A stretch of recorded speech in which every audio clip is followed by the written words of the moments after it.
নাহমাদুহু ওয়া নুসাল্লি আলা রাসূলিহিল কারীম, আম্মা বাদ।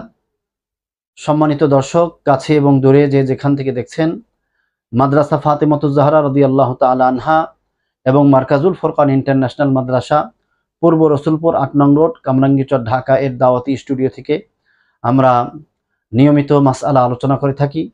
আজকে একটি গুরুত্বপূর্ণ মাসআলা আমরা আলোচনা করব। অনেকেই আমাদের কাছে জানতে চান, এটা সাধারণ মানুষের, এটা নবীজির উপর মহাব্বতের উপর ভিত্তি করে নবীজির অনেক কিছু মানুষ জানতে চান।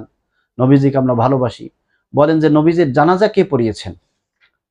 তো আসলে নবীজি সাল্লাল্লাহু আলাইহি ওয়াসাল্লামের জানাজার ইমামতি কেউ করেননি। অন্যান্যদের মতো, অন্যান্য জানাজার মতো নির্ধারিত তরিকায় জানাজাও হয়নি, বরং সাহাবা ইকরাম রিদওয়ানুল্লাহি তাআলা আলাইহিম আজমাইন গণের এক এক দল হযরত আম্মা জান আয়েশা সিদ্দিকা রাদিয়াল্লাহু তাআলা আনহা এর ঘরে ঢুকে এবং রাসূল করিম সাল্লাল্লাহু আলাইহি ওয়াসাল্লামকে সামনে রেখে তার জানাজার নিকটবর্তী হয়ে পৃথক পৃথকভাবে জানাজার নামাজ পড়েছিলেন।